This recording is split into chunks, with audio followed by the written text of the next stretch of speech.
Market ஒவ்வொரு முறையும் 23,500 கிட்ட வந்த பிறகு பவுன்ஸ் பேக் எடுத்து பழையபடி 24,000 நெருங்கி வர்றாங்க. ஏன்னா அது ஒரு ஸ்ட்ராங்கான 200-day moving average.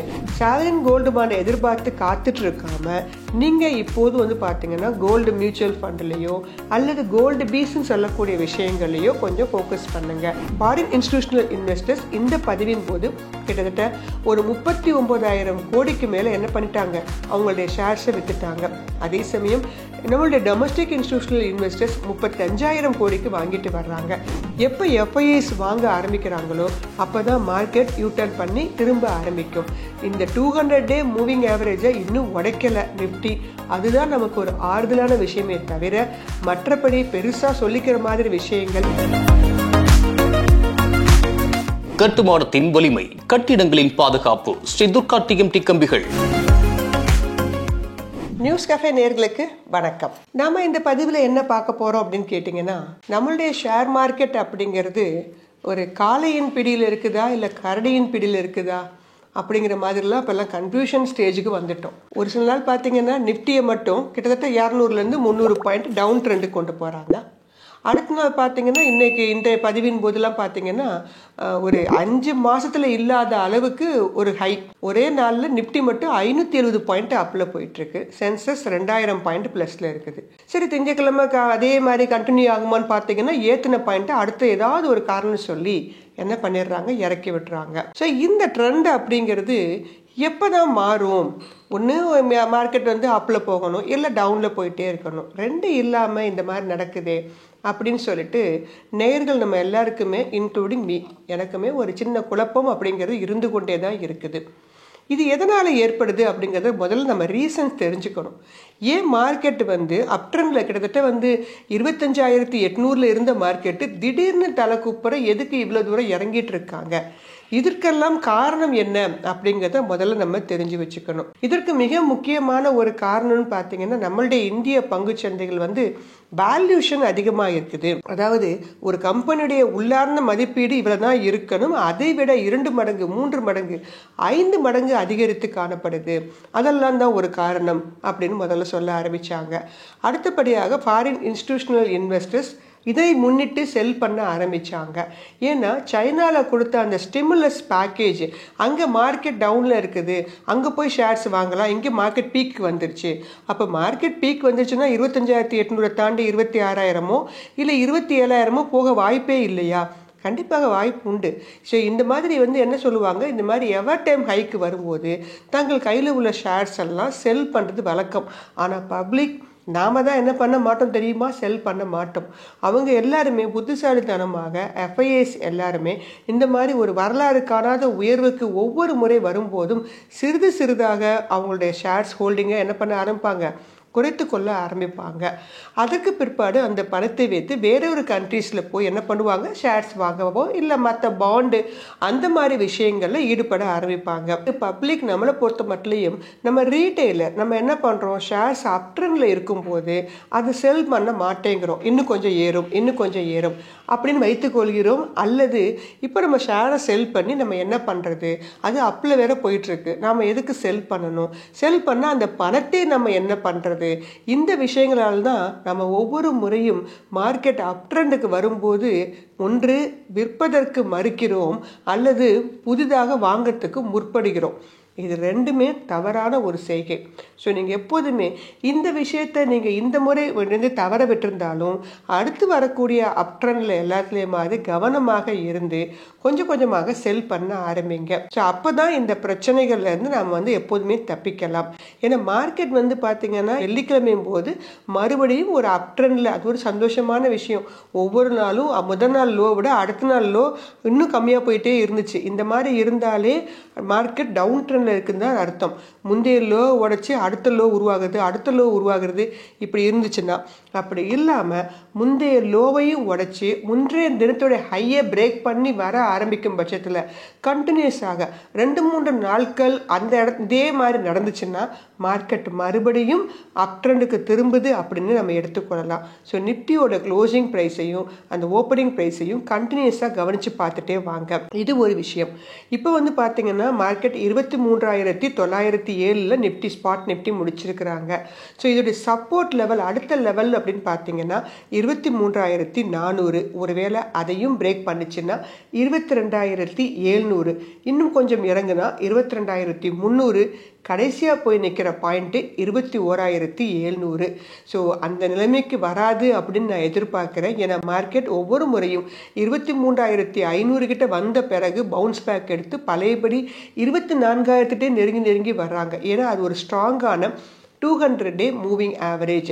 So 200-day moving ஆவரேஜை நிஃப்டியோட இந்த ப்ரைஸ் உடைக்காத வரைக்கும் நமக்கு எந்த பிரச்சனையும் இல்லை. ஏன்னா நிஃப்டியோட பிஇ ரேஷியோவும் பார்த்தீங்கன்னா அந்த 20 அப்படிங்கிற ரேஞ்சு கூட தான் இருக்குது. அப்படிங்கிறதுனால ஒரு நல்ல வேல்யூஷன் ஸ்டேஜில் தான் இன்னமுமே இருந்து கொண்டு இருக்குது.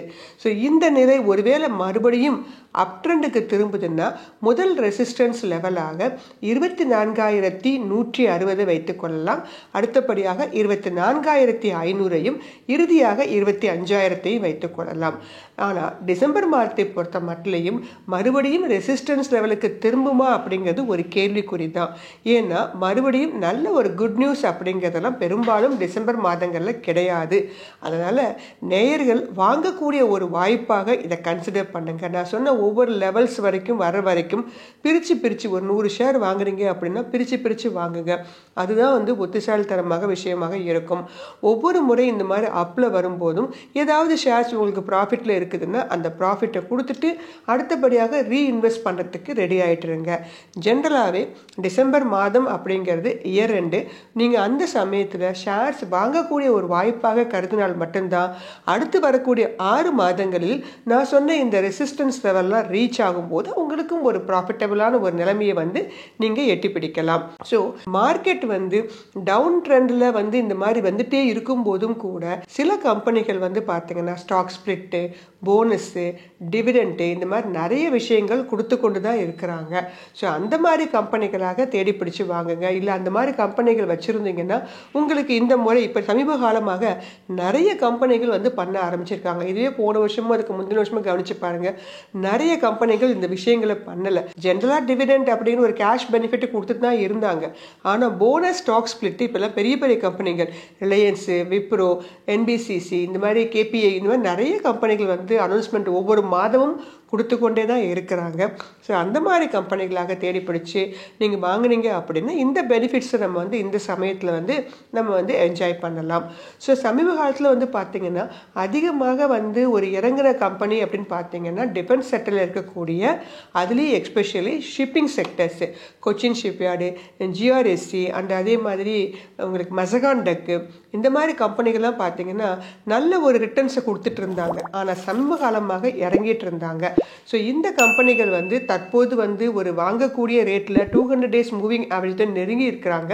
ஸோ இந்த கம்பெனிகள் எல்லாமே ஆவரேஜ் பண்ணவோ இல்லை புதிதாக வாங்குபவர்களுக்கு ஒரு நல்ல சாய்ஸாக இருக்கும். ஏன்னா அடுத்து வரக்கூடிய ஜான்வரி மந்த்லலாம் இந்த ஷிப்பிங் கம்பெனிஸ்க்கு நிறைய ஆர்டர்ஸ் கொடுக்க போகிறதாக தகவல்கள் வந்துட்டு இருக்கு. அப்போ அந்த ஷேர் விலை ஏறும். ஸோ ரீசெண்டாக நிறைய நியூஸ் பாருங்க, எந்த மாதிரி கம்பெனிகளுக்கு ப்ராஜெக்ட் கிடைக்குது.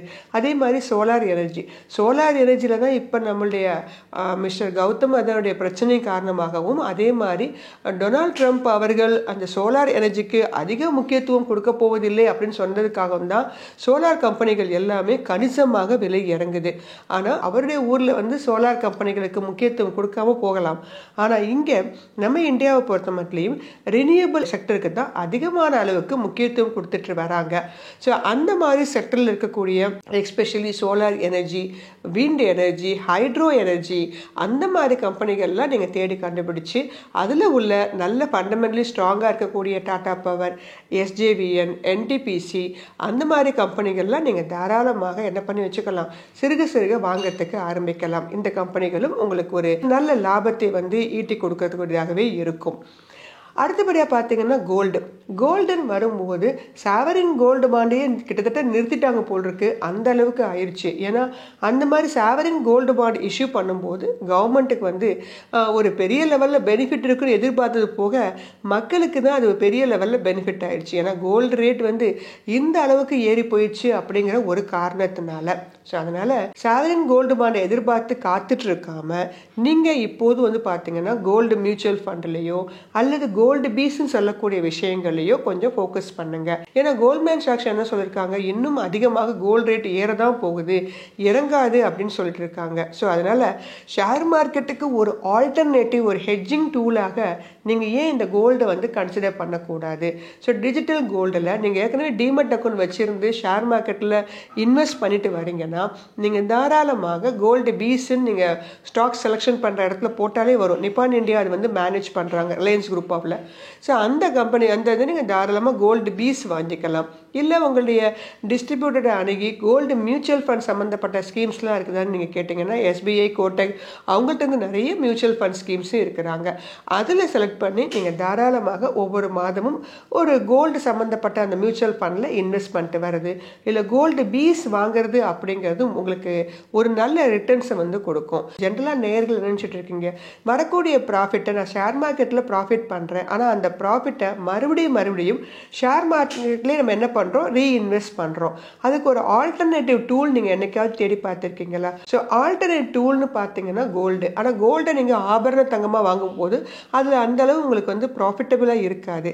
அதே இந்த மாதிரி எஃப்ஐஎஸ்ல என்ன பண்ணுறாங்க, ஒரு ஆல்டர்னேட் டூல் வச்சுருப்பாங்க. கண்டிப்பாக அவங்க கிரிப்டோ கரன்சி இந்த மாதிரி விஷயங்கள்லாம், பாண்டு அதிலெல்லாம் என்ன பண்ணுவாங்க, இன்வெஸ்ட் பண்ணுவாங்க. ஸோ நமக்கு அந்த அளவுக்கு அதெல்லாம் முதலீடு செய்வதற்கான ஒரு இன்ட்ரெஸ்ட் இல்லை அப்படின்னா, ஏன்னா அது எல்லாமே லாங் டேர்ம். கிரிப்டோ கரன்சி அப்படிங்கிறது வந்து பெரும்பாலும் பார்த்தீங்கன்னா இப்போ நம்மள்ட்ட வந்து அந்த அளவு லீகல் ஃபார்மாலிட்டிஸோட பண்ணக்கூடிய வாய்ப்புகள் நமக்கு கிடைக்கல. அப்போ உங்களுக்கு ஆல்டர்னேட் டூல்ஸ் இல்லாத காரணத்தினால தான் மார்க்கெட் ஏறும்போது ஷேர்ஸை விற்பது இல்லை. ஆனால் இந்த மாதிரி கோல்டு பீஸ் வாங்கி சிறுக சேமிக்க ஆரம்பிங்க. அப்போ நீங்கள் தாராளமாக ஷேர் மார்க்கெட்லையும் நீங்கள் என்ன பண்ணியிருப்பீங்க, ஒரு குறிப்பிட்ட அளவு லாபத்தை பார்த்துருப்பீங்க. அதே மாதிரி கோல்டுலையும் நீங்கள் லாபத்தை பார்த்துருப்பீங்க. ஸோ அப்போ உங்கள் போர்ட்ஃபோலியோ பெருசாக இறங்கி உங்களை பேனிக் அளவுக்கு ஒன்றும் பண்ணாது, கொண்டு போய் விட்டுடாது. ஸோ அதனால் நேர்கள் கோல்டை ஒரு ஹெட்ஜிங் டூலாக நீங்கள் என்ன பண்ணுங்க, எடுத்துக்கோங்க. இப்போ ஆப்ஷன்ஸ் பண்ணுறதுலாம் சொல்லி கேள்விப்பட்டிருப்பீங்க, கையில் பொருள் வச்சுருக்கவங்க ஆப்ஷன்ஸ் போவாங்க, அதை ஹெட்ஜிங்க்கு இங்கே பை பண்ணியிருக்காங்க, அங்கே இறங்குன்னு சொல்லி புட் ஆப்ஷன் போடுவாங்க. ஸோ இந்த மாதிரி இதான் ஹெட்ஜிங் சொல்லக்கூடியது.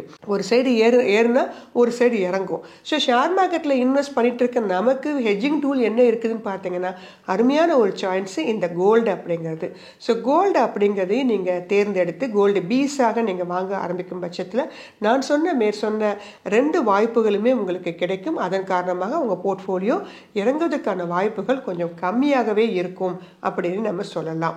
ஸோ ஷேர் மார்க்கெட்டை பொறுத்த மட்டும் இந்த மாதிரி ஒரு டக் ஆஃப் வாரே நடந்துட்டு இருக்குன்னு சொல்லலாம். புல்ஸுக்கும் பிஎஸ்ஸுக்கும் நடந்து கொண்டு இருக்குதுன்னே சொல்லலாம். ஏன்னா ஃபாரின் இன்ஸ்டிடியூஷனல் இன்வெஸ்டர்ஸ் இந்த பதிவின் போது கிட்டத்தட்ட ஒரு 39,000 கோடிக்கு மேலே என்ன பண்ணிட்டாங்க, அவங்களுடைய ஷேர்ஸை வித்துட்டாங்க.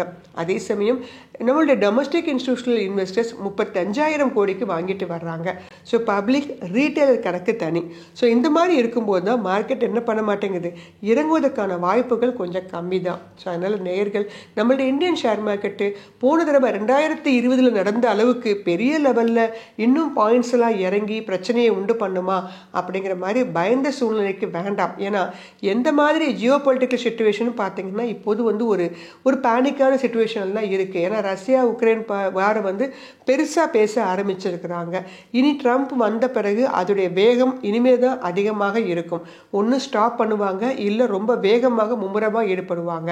ஸோ அதனால் நேயர்கள் எப்போதுமே வேர்ல்டு மார்க்கெட்டில் என்ன நடந்துட்டுருக்கு, வேர்ல்டு நியூஸ் என்ன மாதிரி போயிட்டுருக்கு, மற்ற கண்ட்ரிகளுடைய எக்ஸ்சேஞ்சில் என்ன மாதிரி போயிட்டுருக்கு, இதெல்லாம் கொஞ்சம் கவனமாக பார்க்கணும். அதே மாதிரி டாலர் இண்டெக்ஸ் எப்படி போயிட்டுருக்கு, டாலர் இண்டெக்ஸ் நிற்கவே மாட்டேங்குது, 107 அப்படிங்கிற இடத்துக்கு போயிட்டுருக்கு. டாலர் இண்டெக்ஸும் கொஞ்சம் குறைந்தால்தான் நல்லது. உலக லெவலில் பாண்டோடைய ஈல்டு அமெரிக்காலாம் பார்த்தீங்கன்னா 4.4 அதுவும் குறைய ஆரம்பித்தா தான் நம்மளுடைய இந்தியன் ஷேர் மார்க்கெட் வந்து என்ன ஆக ஆரம்பிக்கும், ஏற ஆரம்பிக்கும். முன்பே சொன்ன மாதிரி எஃப்ஐஎஸ் அடுத்து வாங்க ஆரம்பிக்கணும். அதையும் கவனமாக டெய்லி என்ன பண்ணுவாங்க, அப்டேட் பண்ணிட்டே வருவாங்க. வருவாங்க.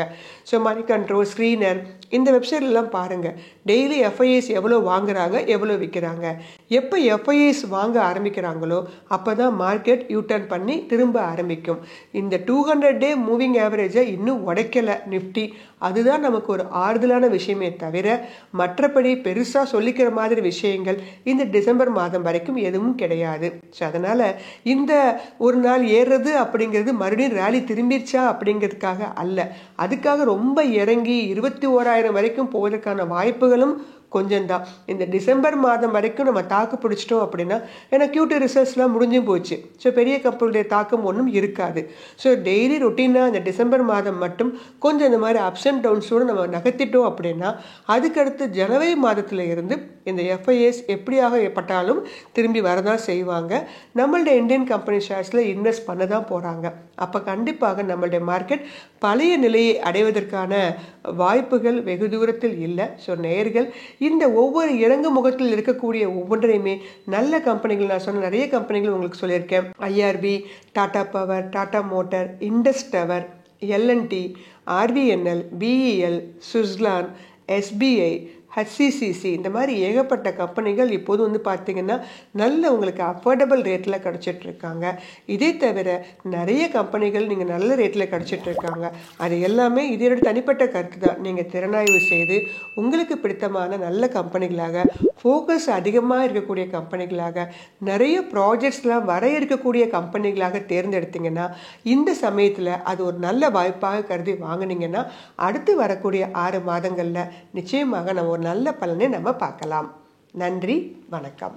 இந்த வீடியோ உங்களுக்கு பிடிச்சிருந்தா லைக் பண்ணுங்க, ஷேர் பண்ணுங்க, கமெண்ட் பண்ணுங்க. மறக்காம பெல் பட்டனை கிளிக் பண்ணிட்டு சப்ஸ்கிரைப் பண்ணிடுங்க.